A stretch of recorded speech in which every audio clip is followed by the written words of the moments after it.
Mme Picard. Bon après-midi. Merci d'être là.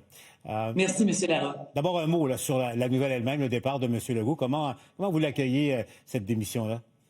Ben, écoutez, c'est pas une grande surprise. Le premier ministre lui-même nous avait dit avant les fêtes qu'il était pour prendre de grandes marches dans le temps des fêtes, qu'il souhaitait remonter dans les sondages au moins à 20 dans les intentions de vote.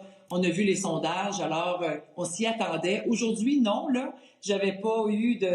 on n'a pas eu d'informations que ça se passait aujourd'hui, mais pas surprise que l'annonce soit faite quand même. Madame Picard, bon, vous l'avez connu personnellement en titre de président de la FTQ. Vous avez négocié avec ce gouvernement et obtenu des augmentations de salaire assez importantes. Merci. Consenties ultimement par le premier ministre. Quels étaient vos rapports avec lui?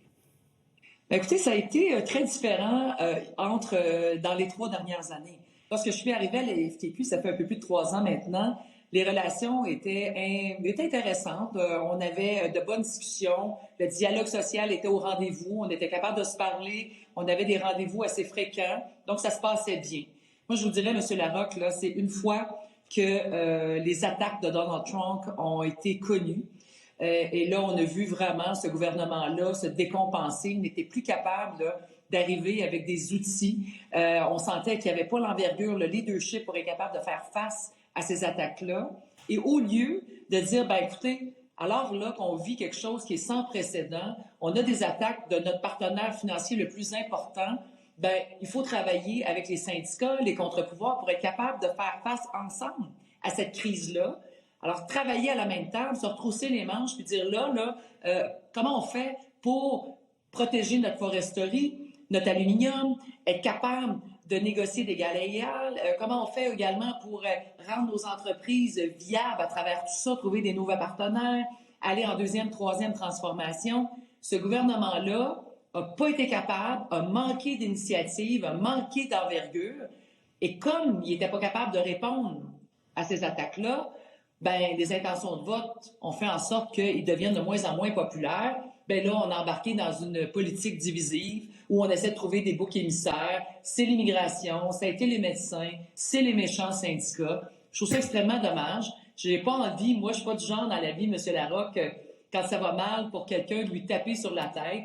Donc, je trouve ça triste qu'on en parle de tout ça aujourd'hui, mais il en demeure pas moins que les Québécois et Québécoises n'aiment pas la chicane, n'aiment pas le chaos et le risque et le jeu politique qu'a décidé de prendre la CAQ et François Legault n'aura pas été payant pour eux, de toute évidence. Parce que vous avez eu des termes très, très durs à son égard, à l'égard des politiques de son gouvernement, Mme Picard. Ben, écoutez, là, je suis pas la seule à avoir eu des attaques et des mots durs. Lorsqu'on voit que le bâtonnier du Québec prend la parole, que le barreau dénonce ces projets de loi-là qui sont extrêmement importants dans une société de droit où on voit un effritement de notre société de droit, lorsqu'on voit que notre démocratie est mise au jeu, on peut pas rester silencieux. Puis moi, si j'étais silencieux, je ferais pas mon travail.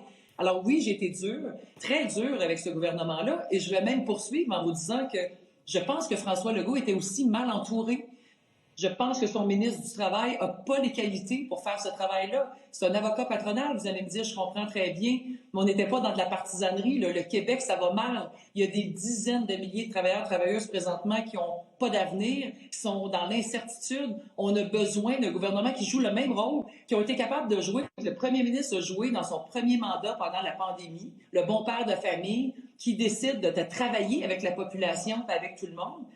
Je ne sais pas ce qui s'est passé, mais de toute évidence, n'était pas capable de trouver une stratégie pour que le Québec reste fort malgré les attaques du gouvernement américain. C'est vraiment là, notre constat, c'est vraiment là où le gouvernement a commencé là, à baisser dans les intentions de vote parce qu'ils ont pris des décisions qui sont encore une fois inexplicables. En terminant, Mme Picard, et rapidement, qu'est-ce que vous retenez, vous, du bilan des années Legault au pouvoir à Québec?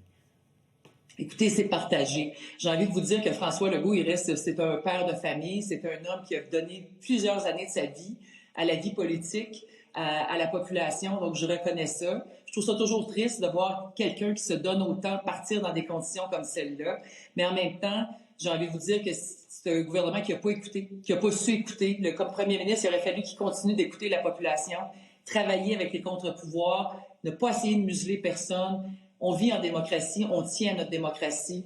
Alors, écoutez, c'est un bilan qui est d'échec dans le cas du premier ministre. Et moi, ce que je souhaite, c'est de voir une course où les deux chefs, qu'on ait un prochain ou une prochaine première ministre qui sera capable de travailler en ne divisant pas le Québec, en nous rassemblant, en écoutant tout le monde, en étant là pas juste pour les entrepreneurs, pour les grands investisseurs, mais pour monsieur, madame, tout le monde, parce que la vie n'est pas facile au Québec actuellement. En terminant, si je comprends bien, vous ne souhaitez pas que Jean Boulet devienne le prochain premier ministre. Non, je ne souhaite pas que Jean Boulet devienne premier ministre. Magali Picard, président de la FTQ, merci d'avoir été avec nous. À la Merci de joute.